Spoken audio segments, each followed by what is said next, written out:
I've always been the quiet one in the Mitchell family. The one who keeps her head down, works hard, and doesn't make waves.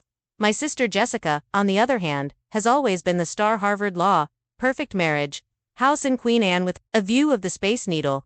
The golden child. Last Thanksgiving was supposed to be like any other. Awkward small talk. Mom's dry turkey, and Dad's slightly too political comments after his third glass of wine. I arrived at my parents' Bellevue home with a bottle of wine and a homemade pumpkin pie. The rain soaking through my jacket as I hurried from my beat-up Honda to the front door. "Sarah, you're late," Mom said, pulling me into a hug that smelled of cranberry sauce and expensive perfume. "Everyone's already here." By everyone, she meant Jessica, her husband, Brad, investment banker, naturally, and my younger brother Tyler, who was home from college for the weekend. As I walked into the dining room, Jessica looked up from her phone, her perfectly manicured nails tapping against the screen. "Finally decided to show up," she said with that smile that never quite reached her eyes. "Traffic on I-90 was brutal," I replied, setting down my pie next to Mom's elaborate centerpiece. "Maybe if you could afford to live somewhere decent instead of that shoebox in Capitol Hill, you wouldn't have to drive across the bridge every time," Jessica said, loud enough for everyone to hear. I felt my cheeks flush but forced a smile. "My apartment is cozy, not a shoebox." "Cozy," Jessica snorted. "Is that what they call it when you're 26 and can barely afford rent?" Dad cleared his throat. "Let's eat before everything gets cold." Dinner started normally enough. Mom talked about her book club. Dad complained about property taxes. Tyler mentioned his upcoming finals. Then Jessica started talking about her recent promotion at her law firm. "They're putting me on the Amazon account," she announced, cutting into her turkey with surgical precision. "It's the biggest client in the firm. Brad and I are thinking of upgrading to a bigger house in Madison Park now." "That's wonderful, honey," Mom beamed. "We're so proud of you." "What about you, Sarah?" Dad asked, trying to include me. "How's work going at?" "What was it again?" Before I could answer, Jessica jumped in. "Some tech startup nobody's heard of." "What do you even do there, Sarah?" "Answer phones." I took a deep breath. "Actually, it doesn't matter." Jessica waved her hand dismissively. "We all know you're just biding time until you figure out what you actually want to do with your life." The table fell silent. I stared at my plate, pushing mashed potatoes around with my fork.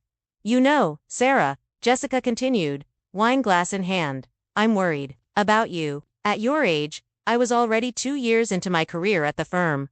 I had a condo, a decent car, a plan." "What do you have?" "I have a job I enjoy," I said quietly. Jessica laughed, but it wasn't a kind sound. "A job you enjoy. That's cute, but it's not a career, is it? Let's be honest, here you're a complete failure." "Jessica," Mom gasped, but there was no stopping her now. "No, Mom, someone needs to say it. Look at her, 26 years old, living in a tiny apartment, working at some random company doing God knows what. Meanwhile, I'm handling accounts. Tyler's about to graduate with honors, and Sarah's just existing." I felt something hot and tight in my chest. "That's not fair." "Life isn't fair," Jessica shot back. "But at some point, you have to stop blaming circumstances and admit that you're just not trying hard enough. You're never going to amount to anything if you keep going like this." I looked around the table, waiting for anyone to defend me. Mom stared at her plate. Dad suddenly became very interested in refilling his wine glass. Tyler looked uncomfortable but silent. Their silence was deafening. They agreed with her. "I think I should go," I said, standing up so abruptly that my chair scraped loudly against the hardwood floor. "Oh, don't be so sensitive," Jessica rolled her eyes. "I'm just being honest. Someone in this family needs to be." I grabbed my coat from the hallway closet, hands shaking. "Sarah, don't leave," Mom called after me, but I was already opening the front door. "Thanks for dinner," I managed to say, my voice surprisingly steady despite the tears threatening to spill. "Happy Thanksgiving." The rain had turned into a downpour. As I ran to my car, the Seattle sky as dark as my mood. By the time I got in, I was soaked, but I didn't care. I just needed to get away. As I drove across the floating bridge back to Seattle, the city lights blurred through my tears. Jessica's words echoed in my head. Complete failure, never amount to anything. The worst part wasn't her was that for a moment, sitting there with everyone's silent agreement hanging in the air? I almost believed her. What Jessica didn't know, what none of them knew, was that in exactly 3 days, they would all be invited to an event that would change everything. An event where the truth about my random company and my going nowhere career would be revealed in the most public way possible, and I couldn't wait to see their faces. The morning after Thanksgiving, I buried myself in work at my apartment, grateful for the distraction. My phone buzzed with a text from my mother, an apology of sorts, saying Jessica didn't mean it that way, but I couldn't bring myself to respond. I was reviewing code for our latest project when my personal email pinged. It was from Eliza, our CEO's executive assistant. Sarah, Mr. Harrington wants to personally confirm you'll be attending the annual Excellence Gala on Monday night. Also, he's wondering if you'd like to bring guests. Let me know ASAP. Eliza. I stared at the screen, an idea forming. The annual Excellence Gala was Horizon Tech's biggest event of the year, 500 guests, including investors, partners, and tech industry elites. I knew I was nominated for an award, but I hadn't planned on bringing anyone. My fingers hovered over the keyboard before I typed, "Hi Eliza, yes, I'll be there. Actually, I'd like to bring 4 family members if possible. Can you arrange that?" Sarah's response came almost immediately. "Of course. Mr. Harrington says the more the merrier. I'll add them to the VIP table. Names." I took a deep breath and typed their names. My parents, Jessica and Brad. Then I picked up my phone and called my mother. "Sarah, I'm so glad you called." "About yesterday, Mom," I interrupted. "I have a favor to ask. I need you, Dad, Jessica, and Brad to come to an event on Monday night." "What kind of event?" she asked, sounding surprised. "It's a corporate gala in downtown Seattle. I have tickets for all of you."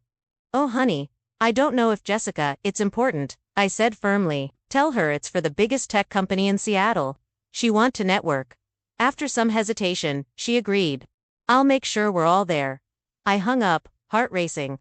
For 3 years, I'd kept my position at Horizon Tech deliberately vague. With my family, they knew I worked in tech, but I never corrected their assumptions that I was in some entry-level position at a small startup. In reality, I was the lead architect of Horizon's AI security platform, a product that had transformed the company from a promising startup to a tech industry giant. The platform I'd helped design now protected data for half the Fortune 500 companies, generating over $50 million in revenue this year alone. And on Monday night, at the gala, they were announcing the Employee of the Year. I already knew who had won. As I closed my laptop, I felt a mix of anxiety and anticipation. Monday night couldn't come fast enough. Monday evening arrived with unusual clarity for Seattle. In late November, the rain had paused, leaving the city skyline crisp against the darkening sky. I arrived at the Grand Hyatt Ballroom early, wearing a midnight blue gown I'd splurged on months ago. "Sarah," Eliza waved me over, "your family will be seated at table 1 with Mr. Harrington, and he wants to see you before the ceremony." I nodded, my stomach in knots. In his office, adjacent to the ballroom, CEO James Harrington was reviewing his speech. "Ah, Sarah," he greeted me warmly. "Ready for tonight?" "About that," I said, explaining my family situation briefly. "They don't exactly know what I do here." James raised an eyebrow, then laughed. "Well, they're in for quite a surprise, aren't they?" He adjusted his notes. "Don't worry, I'll make it memorable." At 7:30, I spotted my family entering the ballroom. Mom looked nervous in her best dress, Dad uncomfortable in his rarely worn suit. Jessica was scanning the room like a shark assessing prey, while Brad followed dutifully behind. "Sarah." Mom looked confused when she saw me. "What is all this?" "Your table is this way," I said, leading them to the front of the room. Jessica's eyes widened. "Table 1. How did you get Sarah?" "There you are." James approached us, hand extended. "These must be the Mitchells." "Yes," I managed. "My parents, Robert and Linda, my sister Jessica, and her husband Brad." Jessica's professional smile snapped into place. "Pleasure to meet you, Mr. Harrington." James Harrington, CEO of Horizon Technologies. He shook their hands. "Your daughter is quite extraordinary, you know." The confusion on their faces was palpable. "Please, enjoy dinner. The ceremony will begin shortly." James winked at me before walking away. "Sarah," Jessica hissed as we sat down, "how do you know the CEO of Horizon? They're worth billions." I just smiled. "Let's enjoy dinner." Throughout the meal, my family kept glancing around in bewilderment. Jessica peppered me with questions. I deflected. When dessert arrived, James took the stage, the room falling silent. "Welcome to our annual Excellence Gala," he began. "Horizon's success this year has been unprecedented. Our market cap has tripled. And our AI security platform now protects 53% of Fortune 500 companies." He continued with company achievements, before pausing dramatically. "Tonight's highest honor Employee of the Year goes to someone truly exceptional. This individual conceptualized, designed, and led development of our core security platform, personally securing contracts worth over $50 million this year alone." I felt my heart pounding as Jessica whispered to Brad, probably speculating which executive would win.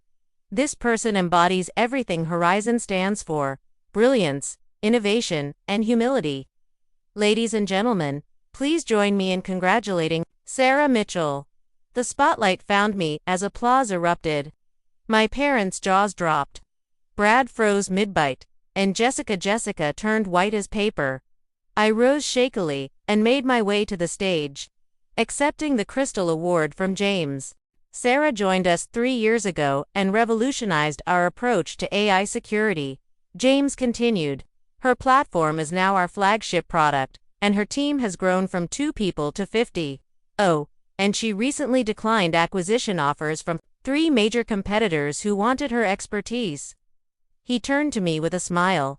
"Sarah, your annual compensation package was just approved by the board. Would you like to announce it, or shall I?" The microphone was in my hand before I could think better of it. $1.4 million, I said clearly, plus stock options. The room applauded again, but I was only watching my family's table, where Jessica sat frozen in shock.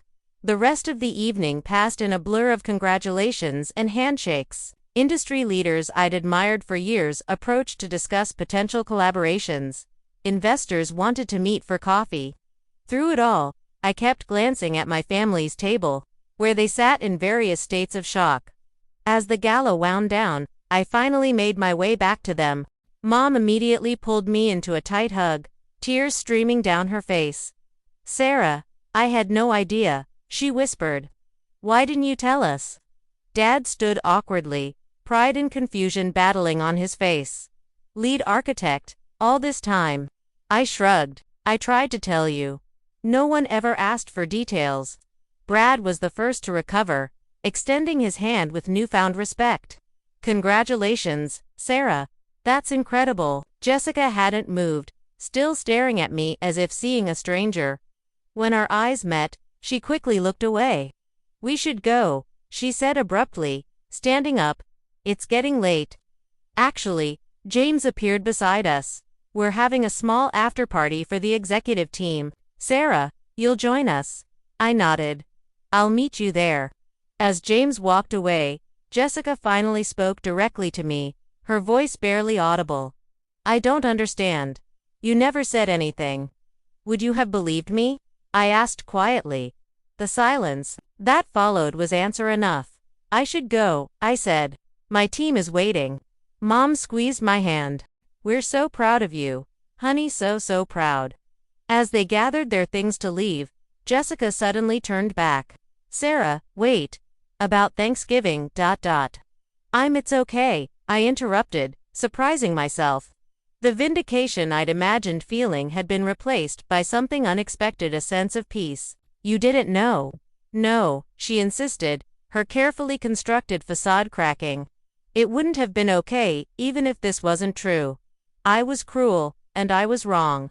For the first time in years, I saw genuine emotion in my sister's eyes, not calculation or competition, but regret.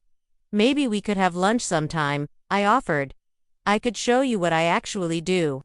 A small, hesitant smile. "I'd like that." As they left and I turned toward the executive suite, I realized something important. The satisfaction wasn't in proving Jessica wrong or in the shocked expressions on their faces. It was in finally being seen, truly seen for who I was and what I had accomplished. The award in my hands wasn't validation, already known my worth.